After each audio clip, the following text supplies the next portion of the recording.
LA Metro Magazine podcast is here to bring you the entertaining, informative, and inspiring stories of the people who live, work, and play in the greater Lewiston Auburn, Maine area. I'm your host, Colby Michaud. Today, we sit down with Jason Moen, Chief of Police for Auburn Police Department. During the discussion, we get into his background as a firefighter and subsequent transition to a police officer. We talk seriously about what policing means to a community and to him, plus some fun stuff like dogs, Harleys, and ice cream. This is LA Metro Magazine Podcast, Episode 2.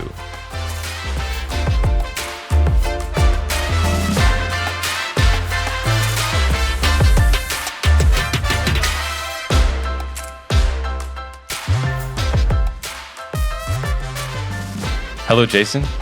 Colby, how are you? Good. Welcome to LA Metro Magazine Podcast. Well, thanks for having me. I'm looking forward to it. So am I. This is going to be a really cool and interesting conversation, I think. I hope so. So you currently are the Chief of Police for Auburn Police Department. I am, yes.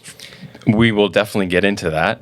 But before we do, can you take us back in time and talk about your background a little bit, where you're from and where you went to school and eventually how you got into law enforcement? True and true Maine boy.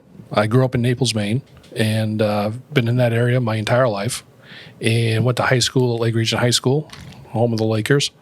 Graduated in '88 and went to USM, majoring in business, and then transferred to the University of Maine at Farmington to major in business and economics. I actually started in the ski industry management program at UMF.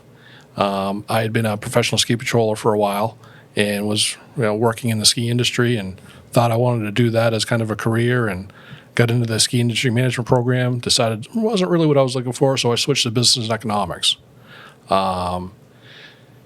Prior to that, I started the volunteer fire service when I was 14 years old. My stepdad was a founder of Naples Rescue, and he really got me into the whole public safety realm. So when I was 14, I joined the fire department and spent 32 years in the volunteer fire service. So I had a public safety background in college. I actually worked for the Farmington Fire Department while I was in college up there, as well as Delta Ambulance, the ambulance company up there at the time. So had a heavy background in public safety. I thought a business and economics degree would kind of be somewhat generic, so I could pretty much do anything that I wanted. And then I was working, graduated college, and was going to go back into ski patrolling that winter.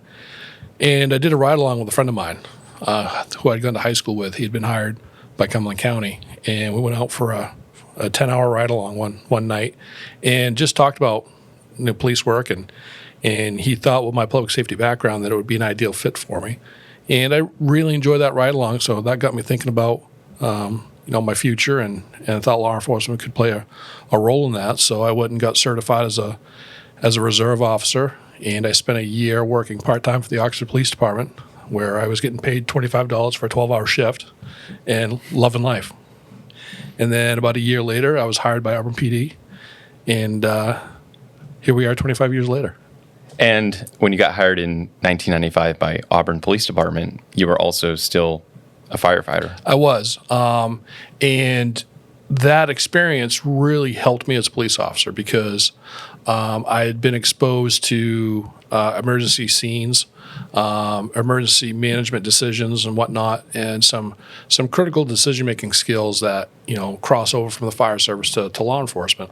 So I had to step up as far as dealing with emergency services, and I had an instant so to speak, with the firefighters here in Auburn. They knew my background, so we got along very well on scenes and whatnot. So my fire department background has really helped me throughout my career as a police officer, because as I came up through the ranks in the fire department and was exposed to more administrative critical decision making, that carried over into the police world as well. As I came up through the ranks and had different supervisory positions, they kind of went back and forth. So I had a real good meld of resources that I could rely on. And then you rose up through the ranks and you became chief of police in what year? 2018, November 2018. So 25 years with Auburn PD. What have you seen? What has evolved? What has changed over those years? This agency doesn't even resemble what it looked like when I started 25 years ago. When you look at, one, the equipment and how technology has really changed what we do in police work. Whereas in 1995, if we got a portable radio that worked, great. If we got one of the cars that had a radar unit in it, great. We were able to do a little traffic enforcement. And the evolution of technology from just having that radio in the car to having a in-car camera system, having a mobile data terminal that's got internet capabilities where we can really utilize any resource out there to help us with our investigations. It's really amazing how that's all taking off and how that technology is now such a mainstay where everybody lives on a cell phone now, and people are lost without their cell phone. And we've recently sent one of our detectives off to specialized training to be able to do cell phone data extractions and do forensics on cell phones, because that's become such a crux of every investigation, whether it's drug trafficking, harassment, threatening. It's really vital for us to be able to use those resources, because those resources are few and far in between. So we're trying to do more things in-house so we can be more self-contained. It's no doubt that we live through our devices nowadays. Absolutely. Yeah. Let's talk a little bit about Auburn, the city of Auburn, and some of the strengths it has, some of the challenges. Mm-hmm. I can imagine that Auburn being geographically so large, that can present some challenges. Absolutely, because what people don't realize is Auburn is 67 square miles. And I think it's the 9th largest municipality land base-wise east of the Mississippi. Mm-hmm. So for us, that presents some challenges because our minimum staffing on a shift is 4 officers.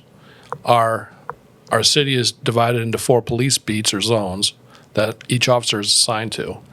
And, you could be down at the Durham line on 136, and then you have to go to the Turner line for a big crash. So that's like a 12 to 15-minute ride with lights and sirens to get through the city. Yeah, I was going to say at full speed. At full speed, yeah. So it's a expansive area, but the good thing about that is there's so many different aspects that you're made aware of. Whereas I'll never forget, I was working night shift as a patrolman, and I went from a domestic on the 3rd floor of a tenement down to South Auburn to chase cows out of the road, back in town for a bar fight, and then back into the outskirts for a stolen bicycle report. So there's so many variables because it's very different. It's a good combination of urban and rural policing. And we've tailored our community policing efforts to reflect that, where we have our neighborhood watch groups that are out in through all the areas of the city, and it becomes our eyes and our ears because we can't be everywhere at once. So we really focus on those community watch groups to be able to help us take care of the concerns in their neighborhood. So again, it's challenging but fun at the same time because there's so much to do out there. It's a lot of fun. Yeah, I can imagine. And if you see an Auburn police car drive by or you come visit the department, it's hard to miss part of your branding with the word excellence. How do you define excellence and how do you practice that? For us, we want to ensure that our residents, our clients, our customers, they get the best service possible. And that's what we've built here at Auburn PD as part of our culture is when you go to that call, you need to be on your A game. You need to deliver the best law enforcement service possible to those people that call us, because 9 times out of 10 when people call us, it's not a great day for them. So they can be distraught, they can be upset, and we want to make sure that every interaction we have is a positive one. Again, they're not all going to be, but for those non-arrest situations, and even some arrest situations, it's still a positive outcome. I've gone and arrested people, and they've ended up shaking my hand afterwards. We want to make sure that we're delivering the best service possible. So when they call us, they know that we're coming to help them, and we're going to resolve the situation if we can to the best level that we can. So for me, excellence is delivering that law enforcement service that's above and beyond where they're going to get anywhere else. Can you talk a little bit about the department itself, how the staff is broken down Sure. in different divisions within that? Yep. We have 4 divisions within the agency. And really, the biggest division is the patrol division. So we have 36 officers assigned to the patrol division. That includes 2 lieutenants that oversee the shifts, 8 sergeants, and 26 to 7 patrol officers. And they're broken up into 4 teams where we have 2 day teams and 2 night teams. And they work an 11-hour schedule. So we have some overlap throughout the day to maintain coverage. And they work a 3-on, 3-off schedule. And then our CID division, which is our criminal investigation division, that's made up of 5 detectives, 3 school resource officers, and a sergeant and a lieutenant to oversee the division. And then our support services division, this is the division that is really the backbone of the agency, where they're taking care of all equipment repairs, fleet maintenance, any support stuff that any of the other divisions need.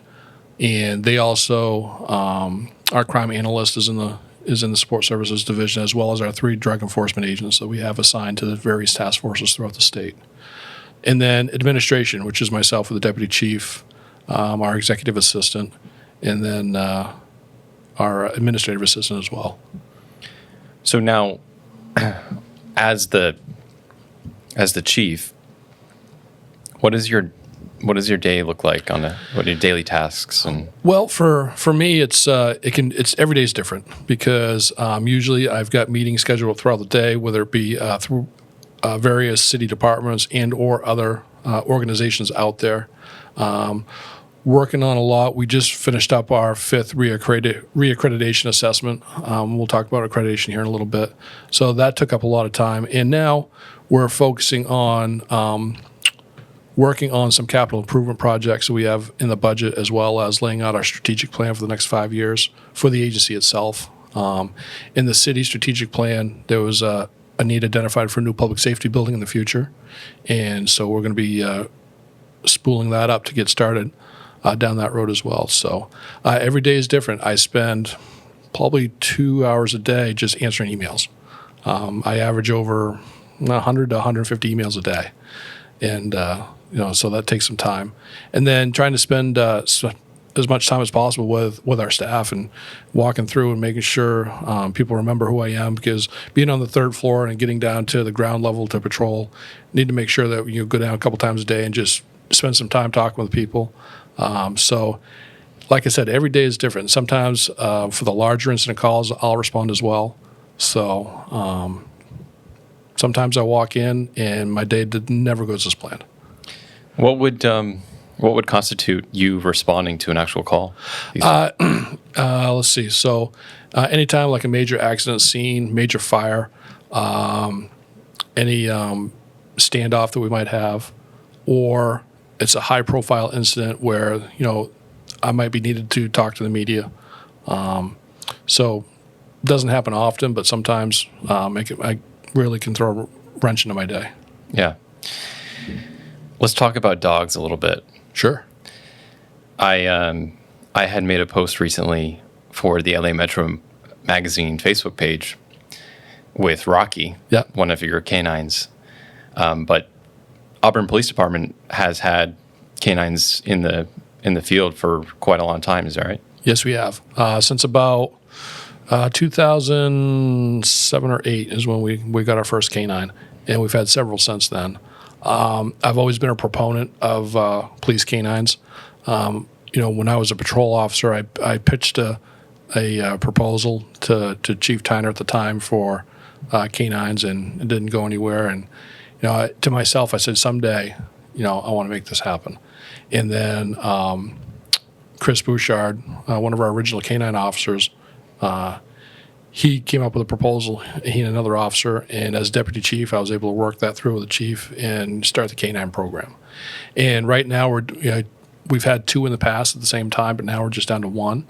And when Rocky gets ready to retire, we're going to look at what we're going to do next for patrol for a dog, because typically we've done German Shepherds, and Rocky is an amazing dog, probably one of the smartest canines I've ever seen, and one of my favorites. There's no secret in the agency that Rocky, he's the chief's dog, and I'm making a point to keep a treat in my pocket when I know he's working.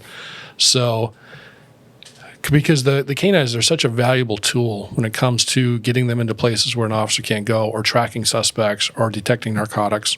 And I think our next police dog is going to be more along the lines of tracking and narcotics detection only. And so it may not be a German Shepherd. It might end up being a Black Lab or a Bloodhound. We're not quite sure what that's going to look like yet, because when we look at our return on investment, because canines are expensive, we average probably $6,000 to $7,000 a year on costs, and we use asset forfeiture from drug arrests for those costs. We have asset forfeiture sharing agreements with both the feds, the federal DEA and Maine DEA as well, because we have officers assigned to those task forces. So we get a share of those drug proceeds, and there's very strict guidelines on how to spend that money that's set forth through the Department of Justice. And one of those is canine programs. So we're using asset forfeitures to pay for our canine program, because Rockies are responsible for a large number of those forfeitures. So we'll use that to continue the program. Let's talk about accreditation a little bit. And I'm curious, how do you measure success? And you strive for excellence every day. How do you actually measure that? Well, we measure that through our accreditation process, because accreditation is a mechanism where there are certain standards that we have to be in compliance with. We are an advanced agency when it comes to accreditation, so we have 484 standards that we have to be in compliance with. And that ranges anywhere from making sure the cruisers are properly inspected before and after prisoner transport, before and after shift, all the way up to how we run our selection process for new employees, how we do our promotion process, how we handle our evidence. It runs the entire gamut of law enforcement operations. And these standards are brought through the Commission on the Accreditation for Law Enforcement Agencies, or called CALEA, and they are vetted through a huge process before they're published and become required for us to follow. So what we're doing is we're getting the best policing practices from around the country that are being melded into a accreditation standard that we have to come into compliance with. So for us, that's really changed the agency and the culture of the agency, where we've become a much more professional agency, where our reports are written a certain way to incorporate certain aspects of a case, because it's a standard that we've got to come in compliance with. And there's not a lot of people left in the organization that weren't here before accreditation, so that's all they know. So we've been able to build that culture of professionalism throughout the agency, and we worked it right into our core values. Our core values are honor, excellence, loyalty, and professionalism, or HELP. So we've taken those 4 core values, and they've become the keystones for the agency and how we've built our culture. So there are some benefits to accreditation, because we've seen a significant decline in liability suits or lawsuits that we've had to face over the years, pre and post accreditation. Now, that's made a huge difference, because attorneys will see that we're accredited and know that our policies and procedures are meeting national standards. So there's not a lot of room for them to try to get in there to dissect those and try to make a liability case out of those.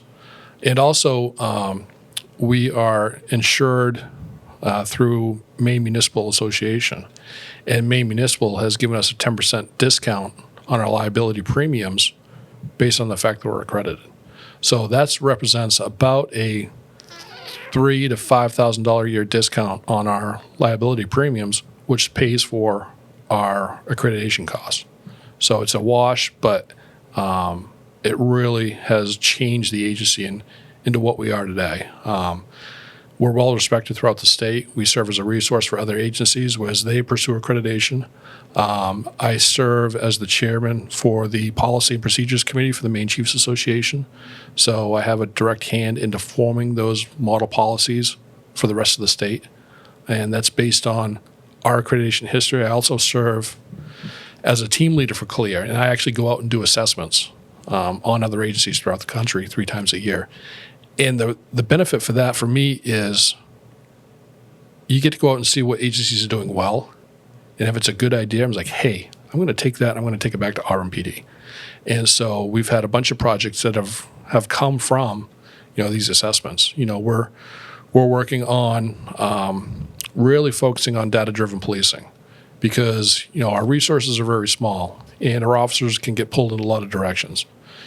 So our crime analysts has really taken some time and developed some data to show what those trends are.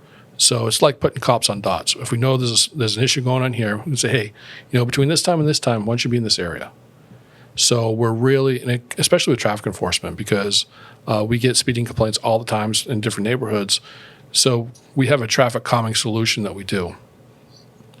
And when we get a couple of complaints from the same neighborhood, we put out a covert speed detection sign, which collects speed data and the number of vehicles per hour going through the area and what speeds. And then from there, we'll say, okay, so between 4 p.m. and 6 p.m., the speed is the highest on this section of road. Okay, well, between 4 and 6 p.m. on that road, we want to set an officer there to do traffic enforcement. And by having that resources being able to deploy on a point, we're really able to take it and calm that traffic down. Much more of a targeted approach. Absolutely. And so going back to talking about how technology's really changed how you do your job, right? Yeah, absolutely. Because, between the advances in the equipment and just the methodology is changing all the time. And I try to spend at least 15 minutes a day reading an article in, whether it be Police Chief Magazine or whatnot, just to find or keep up to date with the latest methods because things are changing all the time for us. And we reflect that in everything that we do. And the thing with everything going on in the nation right now, when it comes to police work, here in Auburn, we have a lot of community support. Our city council supports us greatly. I spent some time with them last week going through just what we do as far as the local policing practices and what we're doing. And for me, the best reward that I have was when that executive order on safe policing came out from President Trump at the end of June. We'd been doing most of that stuff for 10 plus years. When you look at the 6 pillars of policing that was created by President Obama's task force back in 2014, we're already doing a lot of that stuff already and have been. So for me, we're ahead of that curve, and as a result, we really enjoy a lot of community support from that. Yeah, it sounds like part of being excellent is constantly adapting and learning and striving to get better every single day. Absolutely, because like I said, because the world's changing. It changes on a daily basis. And if you try to play catch up, you're never going to get ahead. Where in Auburn, we try to be proactive. And that is more of a city-wide culture versus not just Auburn Police Department. When you look at the city as a whole, being proactive is part of that culture for the city because whether it be proactive in policing or being proactive in community development. If you look at all the economic development that's going on here in the city, it's staggering the number of permits that are going out, and the economic development staff are really working hard to bring businesses into the city. So one of the points that I try to make on a regular basis is, we want to bring a lot of economic development to the city because it makes the city more successful, more sustainable. But also we need to make sure that we're maintaining that infrastructure. And police, fire, water, sewer, roads, it's all part of that infrastructure that's going to maintain that economic development. So the council understands that. And they're judicious in the budget process, ensuring that we're getting the biggest return on our investment. Because at the end of the day, we are the stewards of the taxpayers' money when it comes to the property taxes that we pay. So we want to make sure that they're getting the best return on investment they can. I don't know, maybe these are two separate questions, but I want to get into the importance of police in a society, in a community. But also, I want to know how you define what a police officer is. Because a lot of people think of, a police officer, traffic stops, Right. arresting criminals, prevention, stuff like that. But I'm sure it's much, much deeper than that, too. Well, boy, that's a deep question. I guess my definition of a police officer is someone who's a guardian that has the capability to be a warrior. Because as police officer, our role is we are the guardians of our society. We're the guardians of our city. We're there to make sure that people are safe. And part of making sure people are safe is when people step out of line or break the laws, we're there to point them back in the right direction. But sometimes there are evil people in the world. And sometimes as a police officer, you need to flip that switch to meet that threat. There's a common reference out there where police officers looked at as sheepdogs. And we are protecting the flock. And when that wolf comes, the sheepdog might be gentle with the sheep, but when that wolf comes, the sheepdog is going to turn away from the sheep and face the threat and take care of the threat. So I would say that to be a police officer, you need to have that guardian mentality. But also, when evil people knock at the door, you got to be able to flip that switch and be able to meet that evil head on to serve and protect those people that you're serving. But with that comes compassion, because you talk to every police officer out there, they're here to serve. They come to work every day and they want to do a good job, and they take satisfaction in serving others, because that's what we do on a daily basis. And then you look at taking that service mentality and then roll that into our community policing, because when you look at, we did Operation Ice Cream back here about a month ago, where a bunch of officers came in off duty, and we hit the neighborhoods giving away ice cream. That came from some of the local protests that we had, where some of the officers were really bothered by the fact that there were kids that were 5 or 6 years old saying cops are they're chanting cops are evil, cops are corrupt, and that really bothered them, because with any kid or child that we interact with, we want to make sure that's a positive experience. When you look at our SRO program, we've had police in the schools for over 40 years, and we take ownership in the kids in our cities. If you look at our programming, a lot of it is geared towards youth, between the PAL Center, our detention diversion, our Work With Me program, where we have a life coach working with our troubled teens to get them ready for the labor market and whatnot, because we know that the youth are our future. And if we want to have a successful city and a successful future, we have to invest in our kids, because our kids are going to determine what our future is. So Operation Ice Cream came about where a bunch of officers came together and says, listen, we need to cool the narrative and let the kids know that we're there for them. So they came to me with a proposal. They wanted to go out and buy their ice cream out of their own pocket and hit the neighborhoods. I said, great idea, but no, I'm not going to let you buy the ice cream out of your own pocket. That's a community policing project if I have ever heard of one. So the department will pay for the ice cream. So we went out and got a bunch of ice cream sandwiches, ice cream cones, popsicles, and we started hitting the neighborhoods. And we were playing the ice cream truck music over their loudspeaker, and spent an afternoon hitting the various neighborhoods throughout the city. We didn't hit them all, But we're going to do it again here in August and try to hit the neighborhoods that we didn't hit before. And all that is to get out and have a conversation with our kids. And it's summertime. Who's not going to want ice cream during the summertime? So for me, I was so proud of our officers because that was their idea. I had nothing to do with it. They came to me and says, "Boss, we need to do this." I'm like, "Absolutely right. Let's make it happen." So that just, for me, shows the commitment of our officers, that they are the guardians of our society. They want to do good every day, and they want to maintain those good relationships, especially with our kids. And I've been asked the question before because I spent 2 years as a school resource officer at Evelyn High School in my career. One of the best assignments I ever had because I really enjoyed working with the kids. We had a lot of fun. And, now today you're looking at, no, we don't need police officers in our schools or whatnot. We do because we're fostering relationships.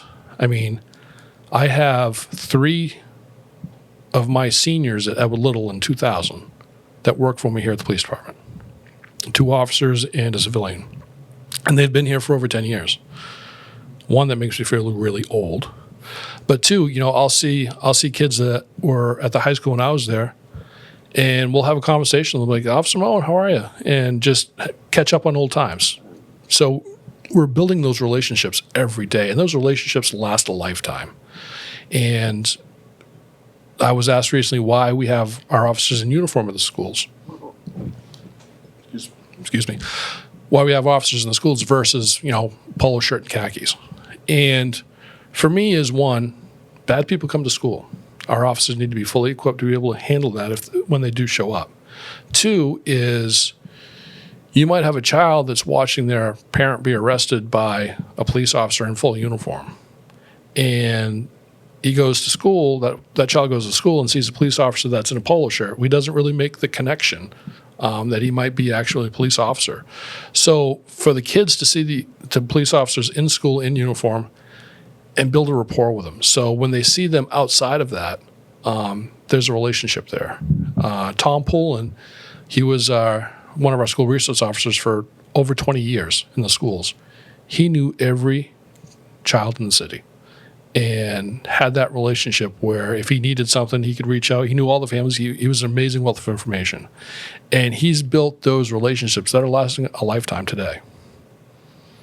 Yeah, I can imagine the image of a uniformed officer in a school is important for multiple reasons. But like you said, you have those 3 seniors. It's also inspirational to certain students who may not have thought that this could be a career for them. Absolutely. What is Auburn Police Department doing currently for recruitment efforts? Right now we're at full staff, but we have a great relationship with Central Maine Community College. The criminal justice program up there has come leaps and bounds throughout the last 6 years. And actually the director of the program, Matt Tift, is one of our former officers. And Matt's a smart guy, and with the help of President Knapp, who's unfortunately retiring here shortly, they've really taken that criminal justice program and made it one of the premier criminal justice programs in the Northeast. And so we have a good relationship with them, and we'll try to recruit from that criminal justice program. And we've had several officers that have gone through there and that we've hired from that program that have done very well. And so that's our biggest pipeline. And we also have our cadet program, Police Explorer program, where we have kids age, I think it's 15 to 21, that are part of our cadet program, where they come in and they become a part of the department. And they do programming every month. They meet every month. We use them for large events to help with traffic flow, crowd flow, and whatnot. So at an early age, they're getting a taste of what the police department is like. And they're becoming a part of that police department and part of that culture. So hopefully that'll carry through to them wanting to continue and hopefully wanting to come back to work for us. We have one of our officers now that started as a cadet, then went through the AmeriCorps program as a volunteer with the AmeriCorps, and is now working full-time for us. So, and he started when he was 15. So he's been in this agency since he was 15. So, he's, a pillar in the department, so to speak, when it comes to the family atmosphere part. So we're hoping to build that with our cadet program as well. It really speaks to the relationship aspect of this type of job. Absolutely. The production of this podcast would not be possible without the support of our community partners. One of those just happens to be our sister publication, Uncle Andy's Digest. Uncle Andy's Digest has been woven into the fabric of the greater Lewiston Auburn community over the last 25 years by providing its readers with humorous one-liners, short stories, and most importantly, positivity. Fun fact, in August of 1996, the first edition of the Digest was printed. That means you can help celebrate 25 years of Uncle Andy's with this month's special 25th anniversary edition. One thing that surprises people to learn is that Uncle Andy's is distributed to 19 cities and towns in the central Maine area. That means whether you're in Sebattis, Auburn, Turner, or Oxford Hills, you can pick up a copy, or two if you're a good neighbor. So if you're a local business that wants more exposure and top-of-mind awareness, make sure you check out Uncle Andy's Digest. Why not get more exposure for your business while spreading smiles at the same time? Those that do simply say, it works.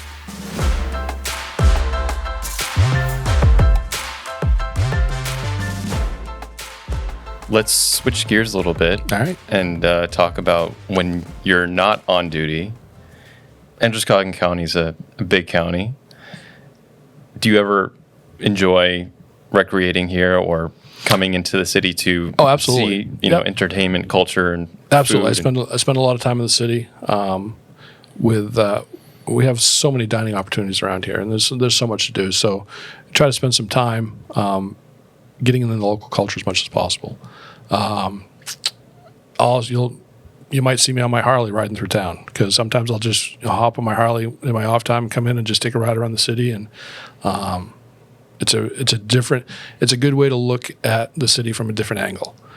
And so, but I'm an avid motorcyclist, snowmobiler, and boater. So in my off time, in the summertime, I'm on my boat as much as possible, and then wintertime is snowmobiling as much as possible as well. Do you boat over in Naples? I do, yes. Long Lake? Long Lake, yep. Yep. Yeah, that's a great spot. It's a great area because over there you've got access from Long Lake, Brandy Pond down into Sebago. Right. You've got about 50 miles of waterway that you're accessing. So can you connect through that? I know Long Lake is connected to, is it Brandy Pond? Brandy? Yep. But can you continue yes to Sebago from that? Yeah, you can go down the Songo River, and you have to go through the Songo Locks, which is the one of the oldest manually operated locks in the country. That was built in the early 1800s, and that was a part of a 28 lock system. You used to be able to go from Long Lake to the ocean. Really? In the late 1800s and early 1900s. And part of that reason was in Naples, there was the Bay Naples Hotel. And it was a huge hotel in the early 1900s that people would come from all over the country to.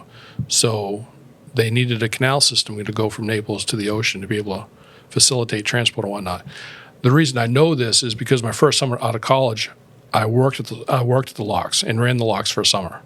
So I'm steeply versed in the history of the lock system for Maine. Oh, that sounds like something that should be on everybody's bucket list. It was really fun. Very cool. You talked about your Harley a little bit. Yeah. I noticed I don't know if it's a Harley, but there is a motorcycle in one of the conference rooms, I believe. Yep. Auburn Police. That's actually Kawasaki. That was one of our original motorcycles that the department had. And you have active motorcycle officers? We do. Yep. We have 2 motorcycles, and we have 7 or 8 officers that have been trained on those, and they'll use them sometimes on regular patrol to get into those areas where it may be more difficult in a vehicle. But also, it's another community policing tool for us, because who's not going to want to come up and talk about a police motorcycle? So they'll go through the neighborhoods and they'll just stop and talk to people because everybody wants to know about the bike. And we do a lot of escorts for motorcycle rides. We work very well with LA Harley. That's who we get our motorcycles through, and they're a great partner for us when it comes to servicing and maintaining the bikes. And also in return, we help them with their rides for escorts on their motorcycle rides. Usually the Camp Sunshine ride is a big one for us, and we help coordinate that. unfortunately, this year with the pandemic, they're not able to do that ride this year. But it's really for us a community policing tool because it gets us more visible in the community, more approachable. Because it's hard sometimes when you're going through a neighborhood in a car to really make a connection with somebody unless you can actually get out and walk around. Whereas on the bike, you can pull up, stop, and just have a conversation. Yeah. Yeah, so, there's something about the image of the police motorcycles. Right. It's also, to me, it's very American. Yep, absolutely. So, because, the motorcycle itself is a symbol of, freedom and driving on an open road. And so that's a pretty cool tie-in. Yeah.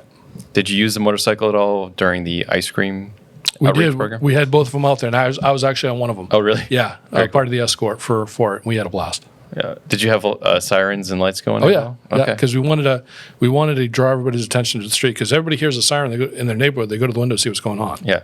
And then they see a pickup truck with a trailer full of coolers and people handing out ice cream. They were coming out of the woodwork to get ice cream. Probably the best emergency. Absolutely. You could find. Let's look into the future a little bit. Mm-hmm. What do you hope to see with your police department, the city of Auburn, in the next couple of years or even further down the road? Well, when you look into the future outlook for the city, one of the things the city did in the last year was build a strategic plan, which does exactly that. It charts the course for the city for the next 5 to 10 years. And certainly for us, one of the biggest priorities for the department is a new public safety building. And whether that is housed jointly with fire or a separate building for us, we don't know what that's going to look like yet. But for us, it's about getting a new facility because we're lacking in space in our current facility and setup. We moved here in 2009, and it was supposed to be we're in year 11 of a 5-year temporary move because at our old station at 1 Minot Avenue, there was about $250,000 of repairs that needed to be done to keep the building operational because that building was 40 plus years old. And if you remember back in 2007-8 is when that recession hit. So budgets were cut and the city couldn't afford to make those repairs. So we moved down here with the understanding that, we'll work towards getting through the recession and we'll start targeting for a public safety building because Central Fire Station is quite old as well and needs to be replaced or modified or rehabbed at some point. So we have money allocated in this year's capital improvements plan to start that study and see what that's going to look like. And it's going to start with an assessment of all of our public safety buildings and then try to determine what that path is going to look like. So for us, that biggest priority is a new building for us. And when you look to the growth of the department, we've been doing more with less for a long time. When I started 25 years ago, our sworn complement was 48 officers. So in 25 years, we've only added 7 officers. And as we look to the future, as our calls for service continue to grow, we need to be able to meet that demand. And sometimes we're going to have to expand our resources. And when we look at what's coming down the road for the city, when you look at the legalization of marijuana and now getting into the retail sale of marijuana, that process is fairly intensive when it comes to approving a business for a city license. And we've had to draw from our current resources to do that, and it's becoming much more burdensome. So at some point, I think we need to look at adding an officer to be able to manage the business licensing piece for our part for the city. And we also look at the technology that's evolving. I see at some point looking to add another detective to the division to just deal with computer crimes and cell phone data stuff because the Maine Computer Crimes Task Force run by the state police, they've got about a 3-year backlog of cases. And then when you look at the technology with tablets and cell phones, we have a detective that's got some training. He's going to more training, but that's going to take more and more time. And that's pulling him away from his other cases. So we need to make up for that in adding additional personnel to that. As far as programming, we are doing very well with our youth programming. And as we look to the future, we also need to look at our seniors as well. And what kind of programming can we do to keep them involved in our community as well? Because they're the pillars that have built this community. We want to make sure that we're maintaining good interaction with them as well. So we'll look for some senior programming at some point as well. And the rec department has really done a great job with the senior center and developing some of that program. But we want to be able to dovetail into that, and whether it be fraud awareness or things like that, we want to build on that for the future as well. It's awesome. It sounds like so much of this job is about community outreach. Absolutely. And creating, but then fostering those positive relationships. And we've been very successful with that over the years, and that's why in today's tumultuous times, we're not getting that backlash, because we have a good relationship with our community. You have that foundation. And we have that foundation that's been there for decades. And so we're reaping the benefit of that right now. Speaking of the times we're in, with coronavirus, how has that presented new challenges specifically for the police department? Well, it puts an amazing amount of pressure on our officers, because they're out there interacting with people every day. And they're worried because they don't want to bring that home to their families. So, as a city, we've done a good job of ensuring that our staff are well protected, whether it's personal protective equipment, some of the policies we put into place as far as reducing our proactive enforcement a little bit, just ensuring that the officers and our staff are very cautious and when they're interacting with people. Everybody's been issued PPE. They've been issued guidelines on when to use it. So that's been challenging, because we've changed our approach to some calls where we're asking people to step outside, or we're doing a lot more over the phone now. If it can be handled over the phone, we'll make that phone call instead of that in-person contact. I favor in-person contact because it builds a relationship with somebody that you can't do over the phone. Because if you try to have a phone conversation with somebody, it's going to go very different than if it was in person. Like for this conversation, if we were doing this over the phone, it wouldn't be as interactive. So we want to make sure that we focus on that interaction, and it's a positive one. But given these times, and to reduce the risk of exposure, we're doing a lot of stuff over the phone. So looking forward to the future, we took the approach when it came to enforcement of the executive orders that was sent out by the governor. We took an educational approach,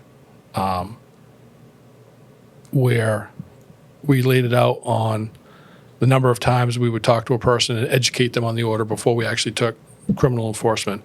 And luckily today, we have not had to charge anybody with a violation of the executive order. Talking to them about social distancing or wearing a mask or whatnot, once they're aware of it, they're like, oh, yeah, I didn't realize that. So it's a positive interaction. So, to think when I started 25 years ago that I'd be chief leading the department through a pandemic, I would have said you were crazy. I was just trying to make it through probation. So it's been unsettling. And then when you add everything else going on in the country, when you look at that incident in Minnesota, that was a homicide. That never should have happened. And for my officers, the biggest takeaway from that is one of those other three officers should have stepped in and stopped that. And, we've talked about it at length in the roll calls, where if you see something, you need to take action. Doesn't matter who it is.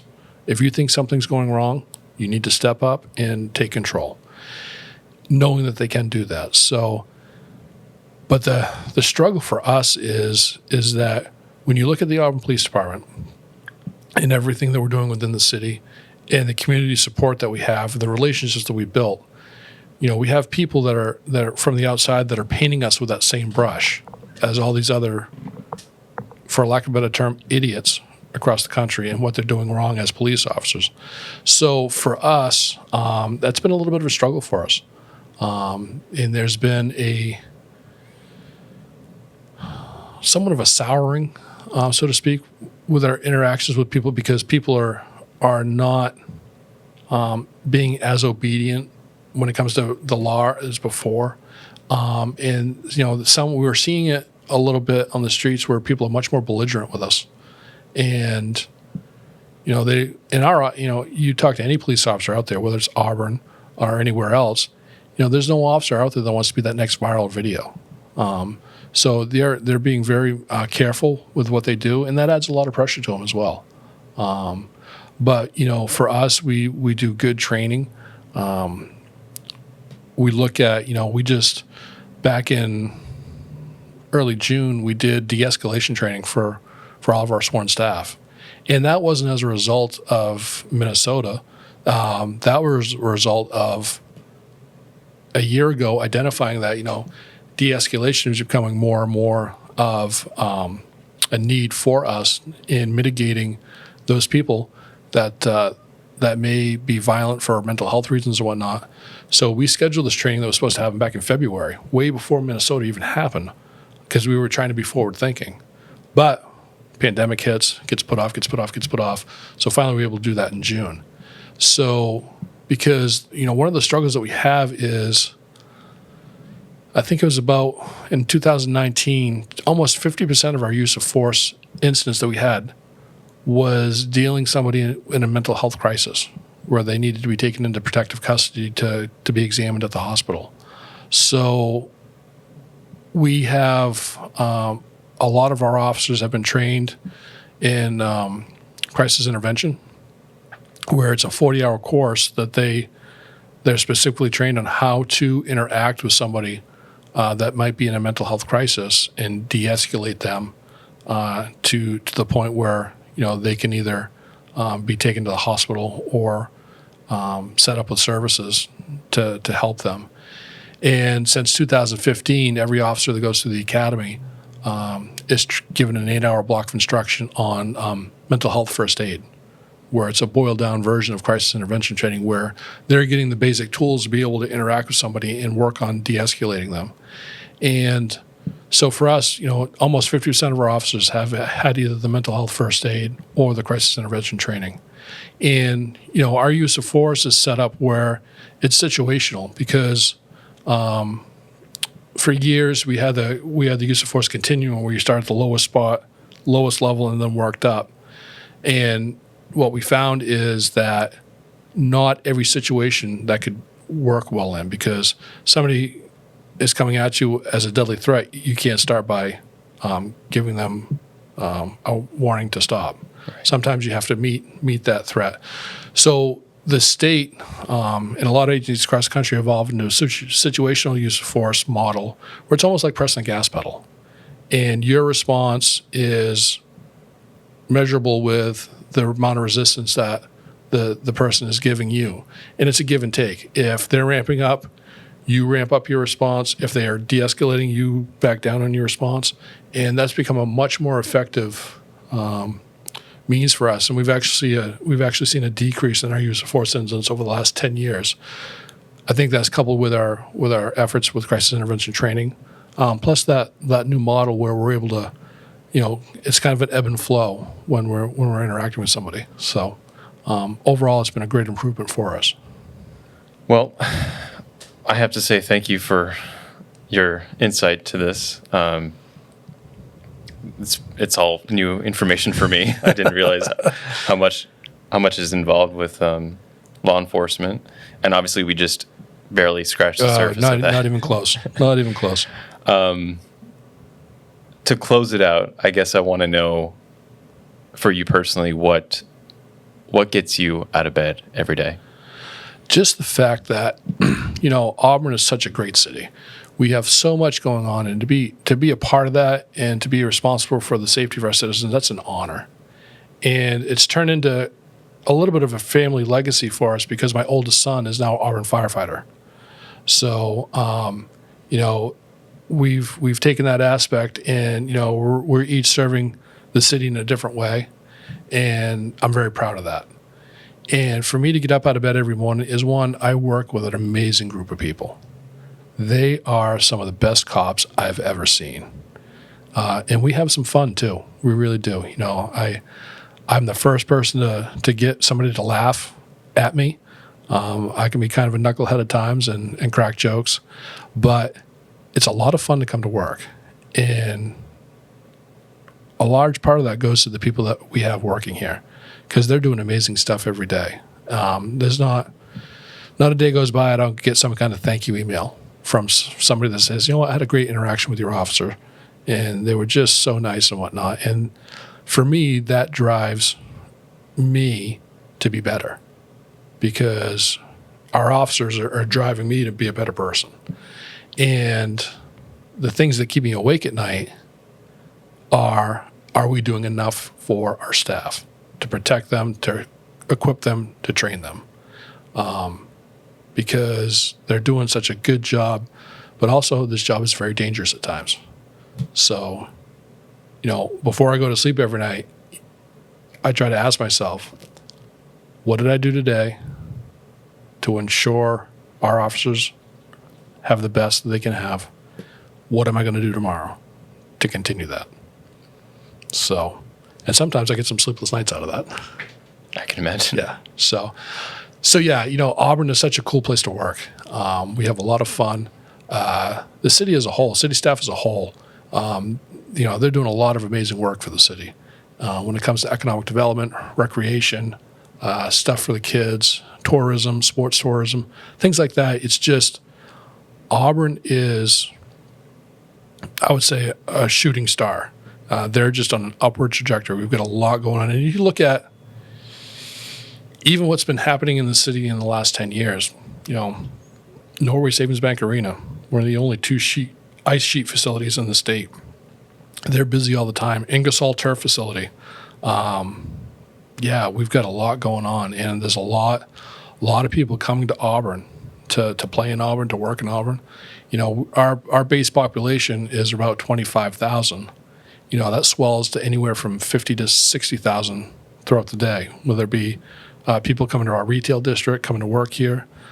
So we're a busy place, and when you look at the strategic plan for the city and some of the economic development that's happening, you know, Auburn's growing all the time. It really is. And there's definitely no shortage of space to develop.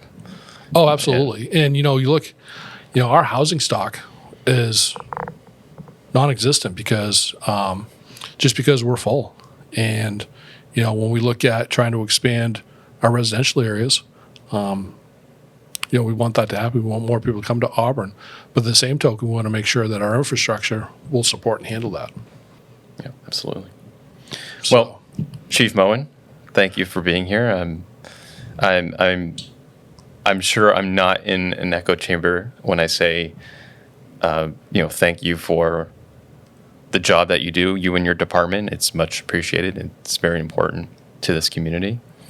And, you know, I think having you speak candidly is going to be appreciated by our audience too. Well, you know, it's been a great experience for me, Colby. Thank you for having me. You know, any chance I get to talk to people about our agency and what we're doing, I jump at the chance because, you know, part of what I want to do is showcase all the work that, you know, our staff is doing. And it's the good job they're doing every day. And it's the little things that people will never see, but every day they're making a difference. So couldn't be more proud of that.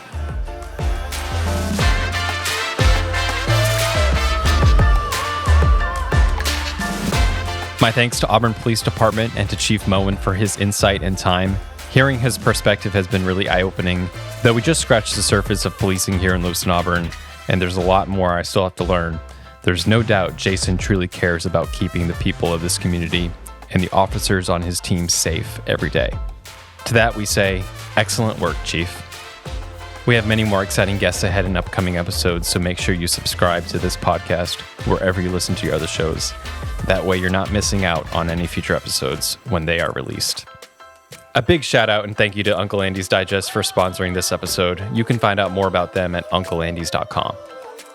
We also want to thank you for listening. You, our audience, are the most important piece of this program, and we know that these recordings are just slices of a bigger ongoing conversation that we want you to be a part of. If you have any thoughts or ideas, please let us know on social media. LA Metro Magazine is on Facebook, Instagram, and YouTube. Connect with us there. Positive vibes and well wishes from all of us at LA Metro Magazine. Until next time, I'm your host, Colby Michaud. Make sure you're being entertained, staying informed, and getting inspired.